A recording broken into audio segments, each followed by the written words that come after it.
Halo semuanya, kenalin nama aku Nadal Khair dengan NIM 2204419 dari jurusan Teknik Sipil Universitas Sumatera Utara. Jadi di sini saya bakal menjelaskan mengenai VF85 gitu ya, tutorial secara singkat khususnya untuk struktur Trust Tower. Jadi secara singkatnya, VF85 itu merupakan sebuah program atau aplikasi yang cukup jadul gitu ya, karena basisnya masih menggunakan Fortran, di mana di sini tuh biasa digunakan untuk perhitungan gaya dalam internal struktur dan juga yang pasti finite element method gitu ya.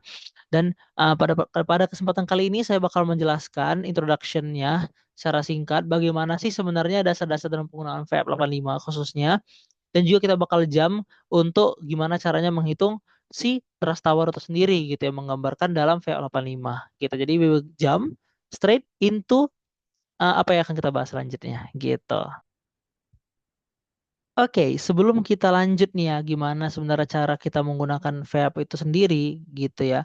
Kita tentunya perlu sedikit banyak bakal belajar gitu yang melanjutkan lagi nih pemahaman kita tentang struktur gitu. Jadi karena di sini kita ingin belajar struktur, tentunya kita bakal mulai lagi lanjutin gimana sih kita itu mengidealisasikan sebuah struktur gitu ya. Jadi di sini untuk kasus pada hari ini kita bakal bahas soal struktur trust tower. Jadi gimana kira-kira struktur itu seperti gambar di sebelah kiri gitu ya. Jadi kita bakal punya 8 node join. Ingat kalau misalnya di V85 nanti kita bakal pakai bahasa itu node gitu ya. Lalu ada 11 elemen atau batang. Lalu dia nggak memiliki tumpuan sendi pada node satu dan juga tumpuan roll pada node 2. Lalu luas penampang kira-kira 4,802 gitu ya. Jadi di situ didapat dari profil baja siku dengan ukuran 50 kali 50 kali 5 dari tabel PT inti sumber bajak baja saksi gitu ya. Baja sakti sebenarnya, benar, baja sakti. Jadi sumbernya teman-teman bisa lihat di link yang ada di bawahnya tersebut, bisa teman-teman langsung ketik aja untuk mencari sumbernya gitu. Lalu beban dianggap merata dan dibagi menjadi dua titik gitu. Jadi kira-kira 9,8 kilonewton. Oke, jadi ini tuh merupakan idealisasi strukturnya gitu. Jadi gambar gambar sebenarnya itu seperti ini gitu ya. Ini adalah gambar sebenarnya gitu. Didapat dari Tokopedia, dari salah satu toko yang menjual mengenai Trust Tower itu sendiri gitu. Oke, setelah kita sedikit banyak gitu ya belajar mengenai si strukturnya gitu ya, kita bakal mulai menjelaskan gimana sih VAP itu sendiri gitu ya. Jadi, kalau teman-teman lihat di depan layar, oke, VAP itu sendiri merupakan sebuah aplikasi yang tujuannya itu ya untuk finite element analysis gitu ya. Jadi untuk perhitungan metode elemen hingga. Dan ini tuh masih menggunakan input-input yang cukup jadul gitu ya. Karena masih berbasis Fortran. Jadi teman-teman pasti bingung kan di sini. Kalau misalnya di sini itu tuh langsung disuruh kita tuh nge-input file gitu. Jadi bukannya kita menulis di sini, tapi kita nge-input file yang udah dibuat dari luar gitu. Jadi itu adalah step utama dan pertama gitu ya. Kalau nggak ada pemahaman tentang itu pasti teman-teman bingung gitu ya memulai menggunakan file itu gimana. Jadi yang pertama teman-teman harus nyiapin filenya itu dari luar gitu. Jadi gimana sih bentuk filenya? Kita bakal langsung jam aja.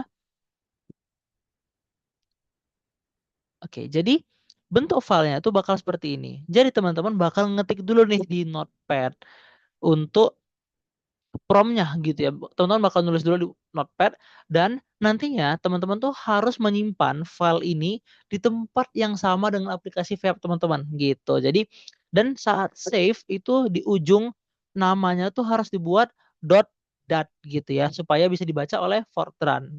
Supaya bisa dibaca oleh vape itu sendiri. Jadi kita bakal langsung aja mulai, saya bakal jelasin gambaran gitu ya mengenai si vape itu sendiri, gimana urutannya gitu ya. Khususnya dalam kita membuat ininya, kita membuat promnya gitu ya. Oke, jadi untuk Vape sendiri di line pertama itu kita bakal buat ya semacam menjelaskan mengenai namanya gitu, nama yang mau kita buat di situ ya apapun bisa kalian tulis mau private joins ataupun apapun itu gitu ya, trust nahdal and so on itu bisa dibuat. Baru selanjutnya itu adalah 8, 11, 1, 2, 2, 2 gitu ya. Itu tentu punya artinya masing-masing gitu ya, di mana 8 itu sendiri itu adalah tadi jumlah node, 11 elemen, satu tuh menggambarkan kalau misalnya struktur kita tuh adalah merupakan trust gitu ya. Nah, karena struktur kita merupakan trust, ini tuh berkaitan dengan boundariesnya, lalu restraint-nya gitu ya, dan juga degree of freedom-nya. Lalu kita masuk ke material satu di sini, berarti saya mendefinisikan kalau di bawahnya ini nantinya seluruh line yang ada di bawah material satu tuh membahas tentang material satu gitu ya. Jadi kalau misalnya struktur teman-teman punya jenis material yang berbeda-beda, teman-teman bisa nanti mendefinisikan lagi di material dua, di material ketiga dan selanjutnya. Lalu elemen kita trust dan elastik isotropik. Kenapa kita mengambil elastik isotropik gitu? Nah, tentunya baja itu elastis gitu ya. Dia punya E. Jadi di sini ada 200.000, itu tuh merupakan E-nya. Nah, kenapa isotropik gitu? Karena elemen baja merupakan salah satu elemen yang benar-benar paling konsisten. Ya, paling konsisten. Dan dia tuh tidak komposit gitu ya. Jadi isotropik. Kalau misalnya ada hal-hal lain tuh kita bisa menggunakan yang lain seperti anisotropik dan yang lainnya gitu. Jadi kalau misal LHC isotropik sesuai dengan manual book, kita menggunakan E dikali koefisien Poisson gitu ya. Jadi sini 0,3. Lalu cross section ini merupakan luasnya gitu. Nah, selanjutnya kita bakal masuk ke koordinat. Koordinat tuh secara simpel sederhana banget. Jadi pertama increment, pengulangan, lalu X dan juga Y gitu ya. Jadi sebenarnya di sini bisa lagi Z gitu di sampingnya, tapi kalau teman-teman ya dua dimensi, itu tuh nggak perlu dibuat Z-nya tentunya ya. Ini memang koordinatnya, teman-teman bisa mungkin buat dulu di AutoCAD gitu ya, supaya bisa lebih mudah. Lalu elemen, elemen di sini sama, di yang pertama itu adalah increment-nya. Ini sudah pasti ya, ini tuh nomor elemennya, lalu increment, lalu di sini itu adalah material gitu ya, dan 1,3 berarti dari node 1 ke node 3 itu adalah batang satu gitu ya dan seterusnya. Oke, selanjutnya boundary restraint. Boundary restraint ini merupakan keadaan dari tumpuan itu sendiri gitu. Jadi node satu tadi kan tumpuannya sendiri, jadi dia 0,1,1. Dia tuh ke restraint di X dan juga Y-nya. Dan kalau misalnya tumpuan kedua itu adalah roll, jadi terrestrain hanya di Y-nya saja. Lalu untuk bebannya, kenapa kita pakai scissor face, plane dan juga linear? Yang pertama, scissor face itu kita supaya kita bisa membuat gayanya itu berada pada koordinat sesuai dengan koordinat gitu, nggak cuma pada nodenya saja. Lalu kita pakai plane karena di sini kita membahas tentang dua dimensi gitu ya. Lalu linear, linear di sini berarti gaya yang kita buat itu walaupun ya distributed load, tapi dia merata, bukan yang kuadratik gitu, yang berbentuk-bentuk kurva.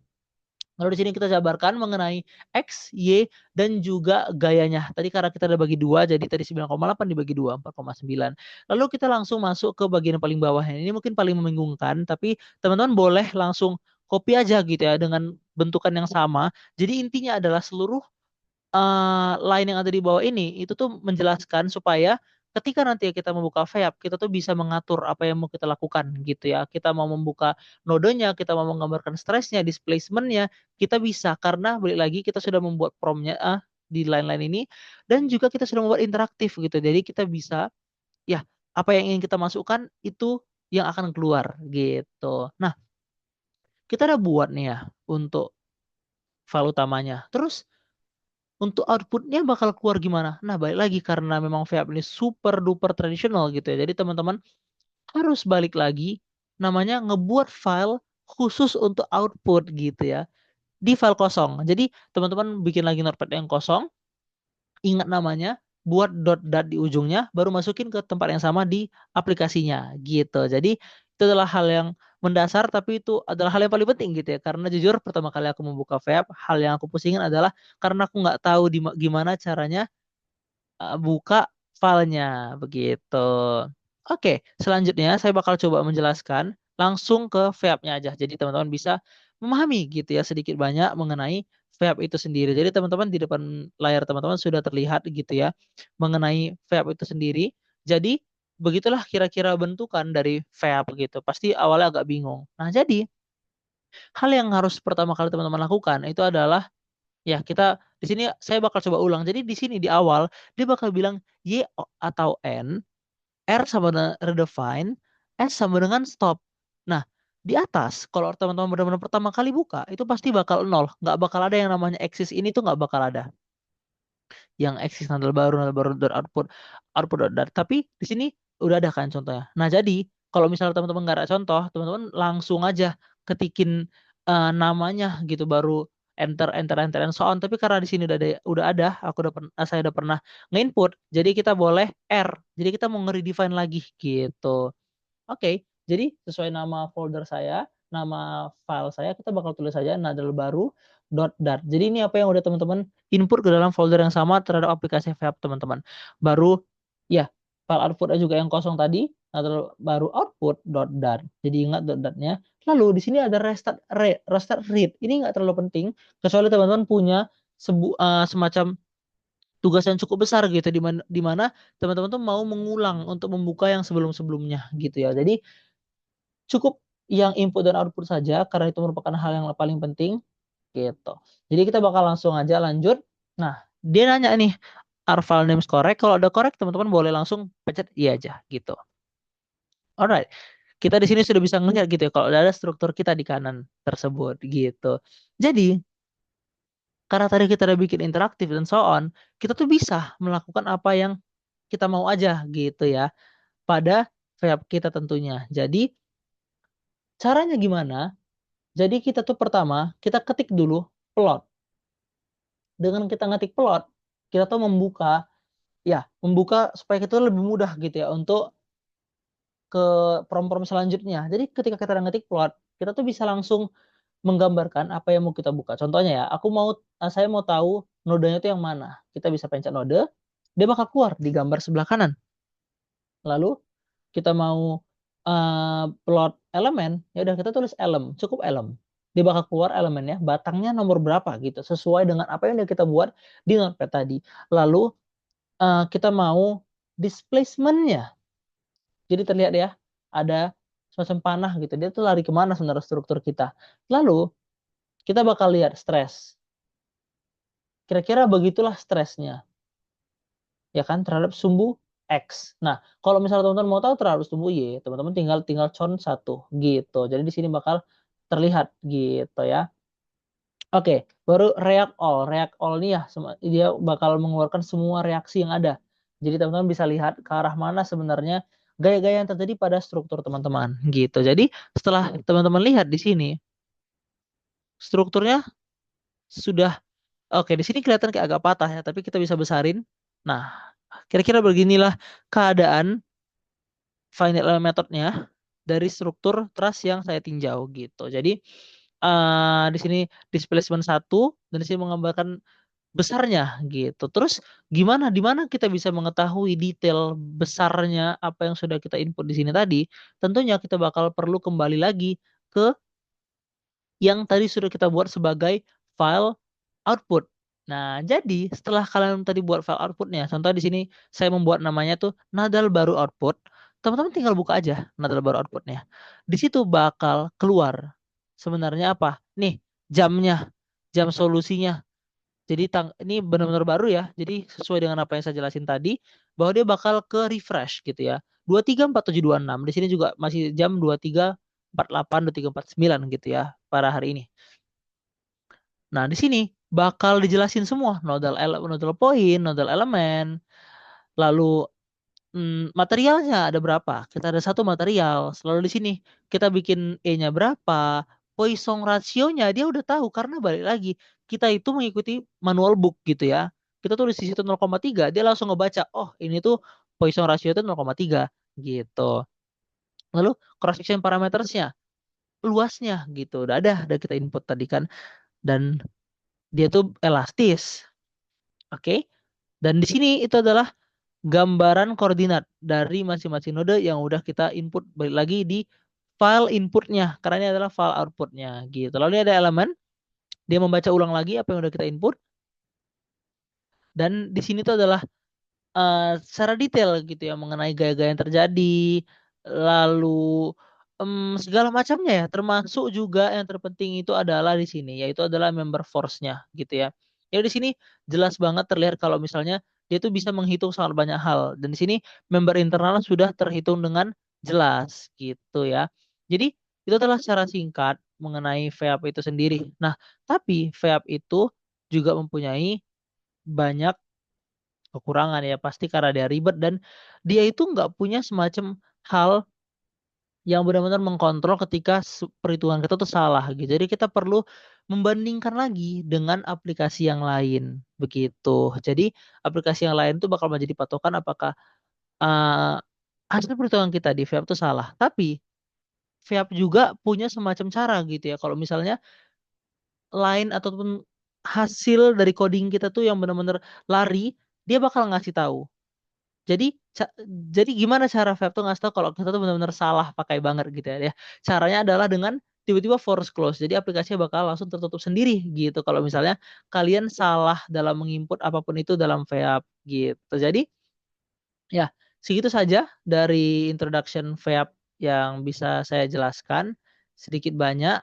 Semoga ilmunya bermanfaat kepada teman-teman semua. Ya, dan aku harap kalau misalnya teman-teman ada pertanyaan apapun itu, boleh tanyain di kolom komentar aja. Jadi, I think that's all for my video today ya. Aku harap aku bisa membuat video-video lainnya nantinya.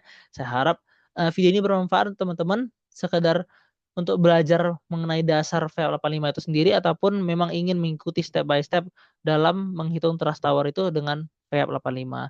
Jadi sekian, terima kasih. Assalamualaikum warahmatullahi wabarakatuh dan selamat pagi, siang, dan ataupun sore. Sampai jumpa.